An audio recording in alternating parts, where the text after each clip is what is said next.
Hello વિદ્યાર્થી મિત્રો, good morning. આજે આપણે ધોરણ 7માં હિન્દીમાં કવિતા નંબર 2 જોઈશું. તબ યાદ તુમ્હારી આતી હૈ, કે ત્યારે તમારી યાદ આવે છે. તો આમાં કોના વિશે વાત કરેલી છે? ઈશ્વર વિશે વાત કરેલી છે કે ઈશ્વરની યાદ આવે છે. તો જુઓ કે કવિને ક્યારે ક્યારે ઈશ્વરની યાદ આવે છે. તો જુઓ કાવ્ય. जब बहुत सुबह चिड़िया उठकर कुछ गीत खुशी के गाती है, કે જ્યારે બહુ વહેલી સવારે ચકલીઓ ઉઠીને ગીત ખુશી કે એટલે કે ખુશીના ગીતો એટલે કે મીઠો કલબલાહટ કરે છે, ત્યારે ઈશ્વરની યાદ આવે છે કવિને. કલિયા દરવાજે ખોલ ખોલ જબ દુનિયા પર મુસ્કાતી હૈ, કે કળીઓ દરવાજે ખોલ કર એટલે કે સવારના પહોરમાં કળીઓ ખીલે છે અને દુનિયા પર પોતાની લહેર એટલે કે દુનિયા પર મુસ્કાવે છે, એટલે કે દુનિયાને આમ એકદમ મસ્ત ખીલે ત્યારે ભગવાનની યાદ આવે છે કવિને, ત્યારે ઈશ્વરની યાદ આવે છે. ખુશ્બુ કી લહેરે જબ ઘર સે બહાર આ દોડ લગાતી હૈ, કે કળીઓ ખીલે, ગુલાબ ખીલે, આ બધું સવારે ખીલે ત્યારે એમાંથી જે ખુશ્બુ એટલે કે સુગંધ આવે છે બધે જ ફેલાઈ જાય છે, ત્યારે ઈશ્વરની યાદ આવે છે. જુઓ આગળ. હે જગ કે સિરજનહાર પ્રભો તબ યાદ તુમ્હારી આતી હૈ, કે હે જગ કે સિરજનહાર એટલે કે જગતના સર્જનહાર પ્રભુ, ત્યારે તમારી યાદ આવે છે. તો ક્યારે યાદ આવે છે? કે વહેલી સવારમાં ચકલીઓ કલબલાહટ કરતી હોય, કળીઓ ખીલે છે અને સુગંધ બધી બાજુ ફેલાઈ જાય છે, ત્યારે ઈશ્વરની યાદ આવે છે. જુઓ આગળ. જબ છમછમ બૂંદે ગિરતી હૈ બિજલી છમછમ કર જાતી હૈ, કે જ્યારે છમછમ બૂંદે ગીરતી એટલે કે જ્યારે વરસાદ પડે છે, વીજળી ચમકે છે, મેદાનો મેં બનબાગો મેં જબ હરિયાળી લહેરાતી હૈ, કે મેદાનોમાં પછી વનમાં એટલે કે જંગલમાં અથવા તો ખેતરોમાં બધે હરિયાળી એટલે કે લીલાછમ ખેતરો થઈ જાય, બધી વનસ્પતિઓ એટલી મસ્ત લાગતી હોય, હરિયાળી છવાઈ જાય ચારે બાજુ, ત્યારે ભગવાનની યાદ આવે છે. जब ठंडी ठंडी हवा कहीं से मस्ती ढोकर लाती है, હે જગ કે સિરજનહાર પ્રભો તબ યાદ તુમ્હારી આતી હૈ, કે જ્યારે ઠંડો ઠંડો પવન મસ્તી લઈને આવે છે, કે ઠંડો પવન આવતો હોય, વરસાદ આવે, ઠંડો પવન આવે શિયાળામાં, ત્યારે આપણને ભગવાનની ત્યારે કવિને ભગવાનની યાદ આવે છે, ત્યારે એ ખુશ થઈ જાય છે અને કહે છે કે હે જગ કે સિરજનહાર પ્રભો તબ યાદ તુમ્હારી આતી હે, કે હે જગતના સર્જનહાર પ્રભુ, ત્યારે યાદ તમારી આવે છે. કે છેલ્લે આ કવિમાં શું વાત થયેલી છે કે કવિને પ્રભુની યાદ ક્યારે ક્યારે આવે છે? તો કે વહેલી સવારે ચકલીઓના કલબલાહટથી એ સાંભળીને કવિને ઈશ્વરની યાદ આવે છે, ફૂલો ખીલે છે, એની સુગંધ ચારે બાજુ ફેલાઈ જાય છે, ત્યારે કવિને ઈશ્વરની યાદ આવે છે. વરસાદ પડે છે, વીજળીઓ ચમકે છે, ત્યારે મેદાનો ને એવું બધું લીલુંછમ થઈ જાય, ત્યારે ભગવાનની યાદ આવે છે. ઠંડો ઠંડો પવન વાતો હોય અને મસ્ત મજા આવતી હોય, ત્યારે કવિને ભગવાનની યાદ આવે છે.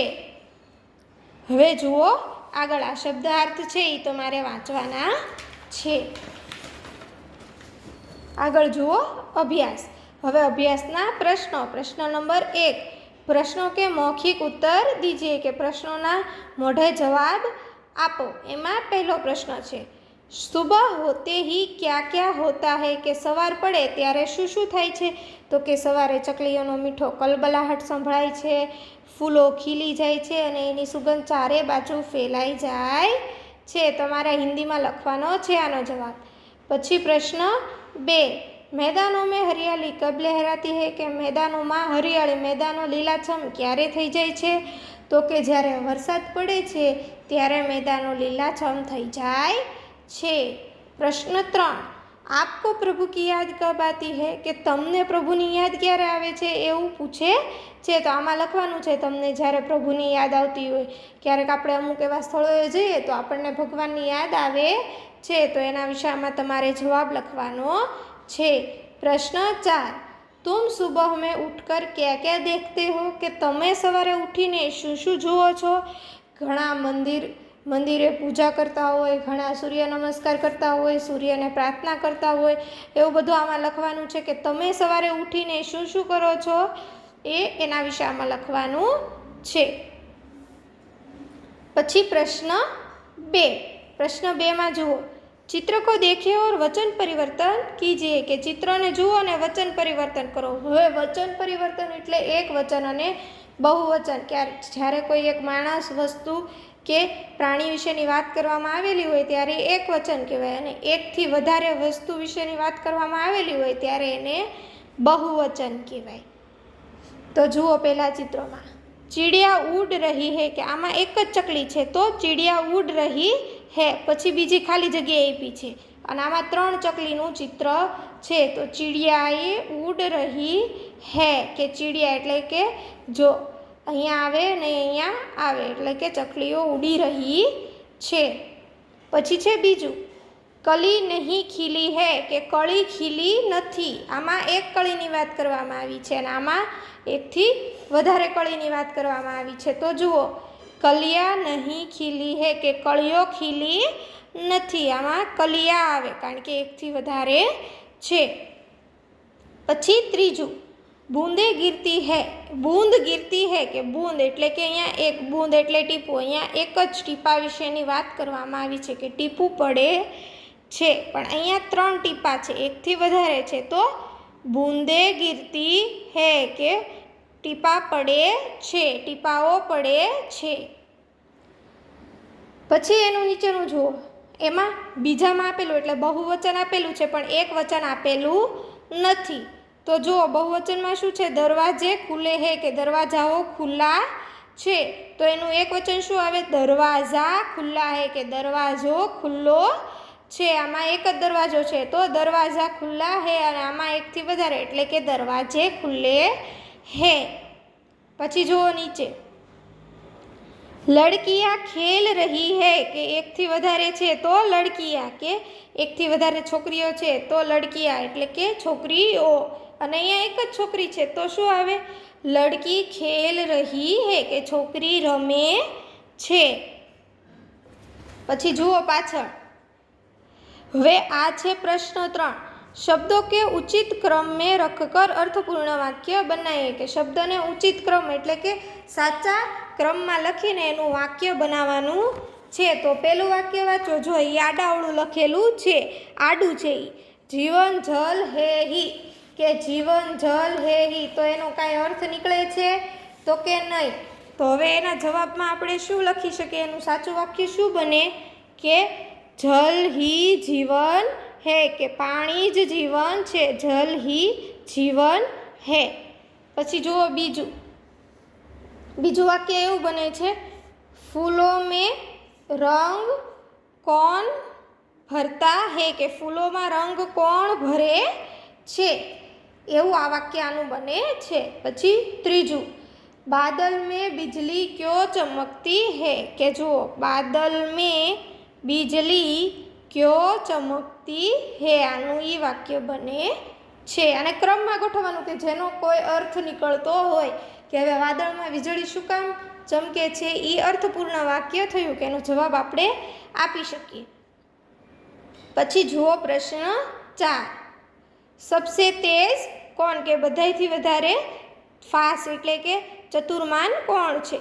7 छात्रों को टोली बनाइए और अपने नाम के पहले वर्ण के अनुसार शब्दकोश में क्रम में मुताबिक खड़ा रखने को कहिए। के 7 छात्रों एटले 7 विद्यार्थीनी टोळी बनाववानी छे। 7 विद्यार्थीनी टोळी बनाववानी। हवे एना नाम आपणे, एकनुं नाम रमेश छे, एकनुं नाम महेश छे, अशोक, विपुल, साहिल, एवी रीते अलग अलग नाम छे तो बधा नाम लखवाना। पछी एने शुं करवानुं छे, शब्दकोश के क्रम एटले के शब्दकोश छे एना आधारित शब्दकोश एटले के तमे कलम खटारो एवी रीते लाइन में एने गोठववाना छे। स्वर होता न आ ई आवता होय तो एनाथी शरू थता होय तो ई पण ध्यानमां लईने तमारे शब्दकोशना क्रम अनुसार एमना नाम लखवाना छे। आ प्रश्न तमारे नोटमां लखवानो नथी। हवे प्रश्न 5। नीचे दिए गए शब्दों के अर्थ शब्दकोश में ढूंढकर तेजी से कौन बता सकता है।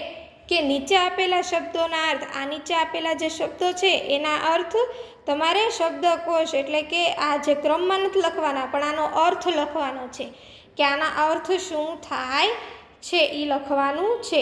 તો કે કૂક, કૂક એવું કોણ બોલે? તો એનો અર્થ શું થાય? કોયલ કી બોલી. કૂક એટલે કે કોયલની બોલી.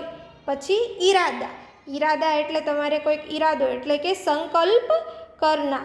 પછી તરુવર, તરુવર એટલે શ્રેષ્ઠ યા બડા વૃક્ષ, મોટું વૃક્ષ હોય એને તરુવર કહેવામાં આવે છે, સારું અથવા મોટું વૃક્ષ. પછી મુગ્ધ, મુગ્ધ એટલે મોહિત થઈ જવું. આપણે બહુ સારી સુગંધ આવતી હોય તો આપણે મંત્રમુગ્ધ થઈ જઈએ છીએ, તો મોહિત, મુગ્ધ એટલે મોહિત. પછી ગુજારિશ, ગુજારિશ એટલે આપણે કોઈની પાસે પ્રાર્થના એટલે નિવેદન કરવું કે તમે અમારું આ કામ કરશો, આપણે પ્લીઝ કહીએ ને એટલે એવી રીતે આને નિવેદન કે આપણે ગુજારિશ એટલે કે નિવેદન કરવું. અહીંયા સુધીનું તમારે પાકી નોટમાં લખવાનું છે. ચોથો એક પ્રશ્ન લખવાનો નથી અને આગળ જે બીજો પ્રશ્ન છે એ તમારે ચોપડીમાં લખવાનો છે, એટલે આ પાકી નોટમાં લખવાનો નથી. પ્રશ્ન 1, પ્રશ્ન 3 અને 5 આ તમારે પાકી નોટમાં લખવાના છે.